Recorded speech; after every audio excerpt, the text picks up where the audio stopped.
alone. We can't um, isolate ourselves. They talk about a higher power in the 12-step meetings, and higher power people can say can be anything. I've heard a really good example of a higher power being your cell phone. We're lucky to have cell phones nowadays. At 2 o'clock in the morning, if I want to have a drink and I have nobody there with me, I have the luxury of having a cell phone. It weighs a lot. Pick it up, call somebody. They pass around at these support groups cards with names and numbers on it. They give you that for a reason because they know how it feels. They know how it feels at that moment when you want to drink or use your drug to just feel defeated. And I promise you that if you just pick that phone up and you continue to call somebody until you reach someone, that can help you get through a craving. So we got to learn how to communicate, okay? Uh, Four, change your environment. Again, sounds cliche.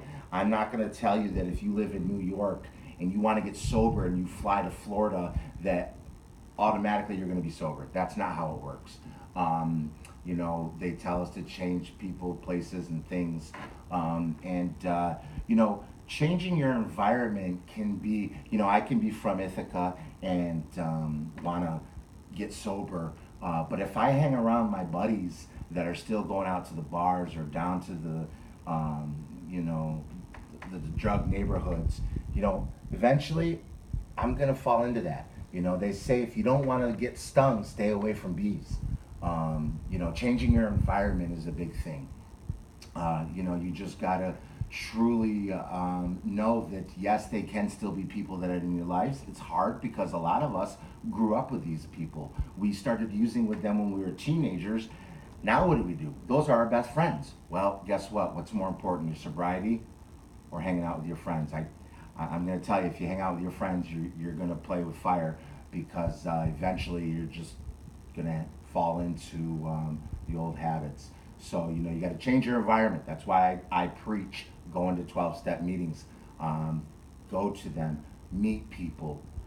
There are people in this community that have fun that are sober.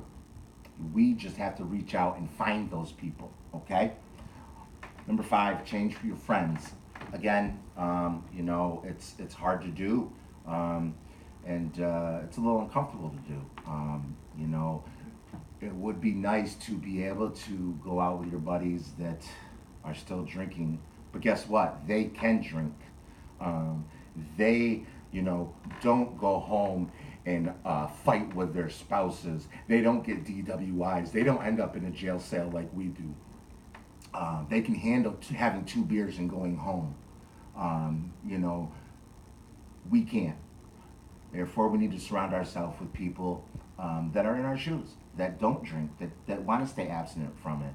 I've heard of the law of attraction, and what that is that you surround yourself with positive things, you surround yourself with positive people, you're going to start having some positive things happen in your life.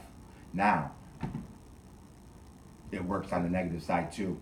You hang around with the drug dealers, you hang around with alcoholics, you're going to start seeing yourself have some negative consequences in your life.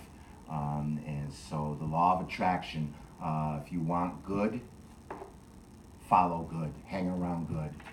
If you want bad, you're going to hang around the negative situations and you're going to end up attracting that negativity. Just like my father used to tell me, hang out with the winners, stay with the winners. Okay? So that's change friends. Next is exercise. Let's be honest, in addiction, none of us exercise probably. The most exercise you got was walking across town at the middle of the night to go find your drug of choice. And that was probably about it. But, exercising does two things for you. It can get your body physically fit again, and what it does is it also kicks out those dopamines that give you that high, the same kind of thing that the drug does. But this is a natural high. I can tell you that, when I work out afterwards, I feel great. I have a feeling of myself, of euphoria that, when I first started drinking, it kind of gave me the same thing. So, really, think about exercising. You don't have to go run a Boston Marathon mile. Get your heart rate up. Take a little walk with your dog. Walk with your kid, Susan. Mike, you being angry. You know what? Working out, exercise is great for that anger because now you have somewhere to put that anger and to release that anger. And eventually, Mike, hopefully, you'll start to see the positive things that exercising can do for you. You don't have to live an angry life. Am I telling you that by exercising you're never going to be angry again? Absolutely not. But it gives you an outlet to put that anger. Hopefully that we do these things. We can be healthier. We hear HALT: hungry, angry, lonely, tired. For us addicts and alcoholics, we don't have the best sleep habits. Let's face it. We're probably up all night, and we might sleep all day. We got to teach ourselves to stay busy during the day. Exercise can really help you so that at the end of the night, you can lay down and get a good 8 hours sleep and feel tired. So, exercise. Try to do as much as you can. Improve your diet goes right along with it. We would rather use our money on drugs. A lot of us probably lived off the ramen noodle diet for our whole lives, if we even ate. Now, when you get sober again, this is another thing you have to teach yourself is how to have a good, healthy diet. How to eat your meals. How to nourish your bodies with food and water. Taking care of ourselves will not only make us feel better, but we'll start to look healthier. And by looking healthier, you start to feel better about yourself. Our low self-esteems will start to change. We all want to look good. We all want to look presentable. Improving your diet's going to help. So that leaves us number 8. This is the biggest one, I feel. Sorry, it's not the biggest one, but it's an important one, part of our recipe. Join a support group. We must join support groups. We need to work a 12-step program, whether it's AA, Alcoholics Anonymous, NA, WA, Betty, weed, or it's MA, sorry, Marijuana Anonymous. There are so many self-help groups in this community alone. It's amazing. 518 West Seneca Street, the churches. We have a great self-help support group in this area. And what it does is, we'll be the first one to admit that we have a problem. Let's work on our behaviors that we lost control of, the values that went out the window. Support group helps bring those back into our lives. It teaches us how to be compassionate for other human beings, to ask for help when we need it. It teaches us to be humble, do something nice for somebody else.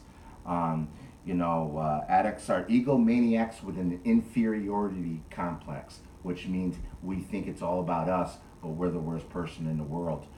Going to these meetings, and not only going to the meetings, but actually listening, finding a sponsor who's worked the 12 steps with a previous person in their past, then work it with you, is going to teach you and teach us how to live life again. It's going to teach us how to feel. It's going to teach us how to let go of things. It's going to show us that we're not the worst person in the world. We get a home group. We make coffee at that group. We become accountable for being at places we say we're going to be. It just all falls into place. I'm not saying if you just go to meetings and don't drink that our lives will be better.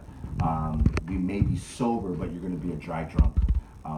We will not be happy with who we are and what we've become. We need to do the third thing, that's work the steps in a support group with another addict alcoholic. It works. It's been around for a long time. The two gentlemen that founded these groups really did an amazing thing. And I know some people say they don't like going for different reasons. And what's that, Mike? Well, I don't want to go because they talk about God. I'm not religious. I don't deal with no God stuff. It's not church for me. I don't like that. Mike, I hear you, buddy. I've heard it turn people off before. But Susan, you guys stay with me, Susan. I'm almost done. Thank you, Mike. But they talk about God. They just say the word God. God can be anything. They really want you to have a higher power. What they really preach to you is that, Mike, we are not in control. There is something greater than ourselves. That's what the meetings really preach. The big thing is just to learn that you do not control everything in this world. Mike, for years, I believe the reason why the library was closed on a Sunday night at 10:30 was because I was a bad person. I thought I had that much control. That's not the case. The case is that the library is closed because it's closed at that time. Higher powers can be anything. I don't like saying it's a doorknob or anything like that. What I do think it is higher power can be the group.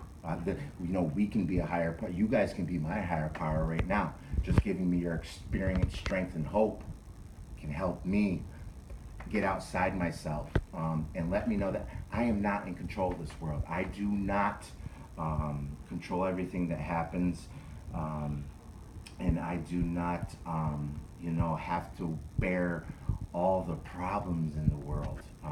We learn to let go, let God. We learn to just live with life as it comes to us. It's a hard concept to get even for myself, but if you work on it, it will feel like that weight has been lifted off your back. So, Mike, I agree with you. God is not for everyone.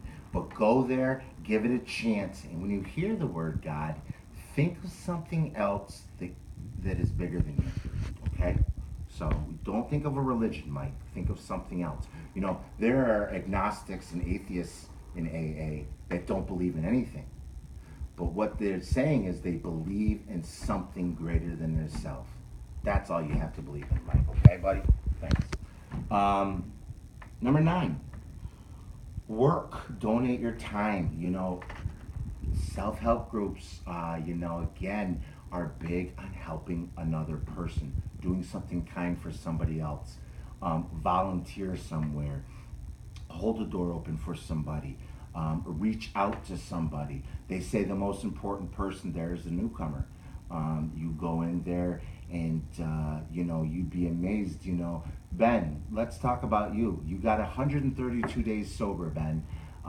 When you first started going to, have you ever gone to AA before?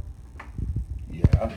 Okay. Now, when you first started going to AA, did people reach out to you? Yeah, they reached out to me. A couple guys came up, talked to me. It was a little weird, but it was nice. But yeah, it was cool. All right, great. Now, Ben, you got 132 days. That's awesome. You keep going to those AA meetings, right? Yeah. Now, when you sit there at 132 days and you see some guy come in off the streets, just as today, last night he was out drunk and his life is terrible. You look at him probably and remember that was you just a short time ago. And I bet you don't want to go back to that place. The newcomer is the most important person, but we've got to, focus on helping others, giving to others, volunteering your time. Get outside yourself, do something nice for someone else. Last one, give up the fight. I didn't get this at first either. I thought that if I didn't fight, I gave up, I had no chance. Giving up the fight is about letting go and getting out of the ring saying, I surrender. I'm not going to do this anymore. So you surrender. It's the hardest concept you'll ever have to grasp. But I truly believe that if you do so, you're going to have a successful life. So, guys, I just thank you for your time. I want to know if there are any questions. Feel free to ask. Okay. Quiet group tonight. That's fine. If you feel more comfortable asking me, stay after, come find me. I'm always here to help you guys. So thanks for your time. Remember, this is a recipe for recovery. We have to do these things in moderation, but we have to do them diligently. We have to do them all. Okay? Just doing one or two of them is not going to help us with recovery. Okay? So I will see you all next week. Make sure you show up for your one-on-ones this week. And you know what? Try to stay sober.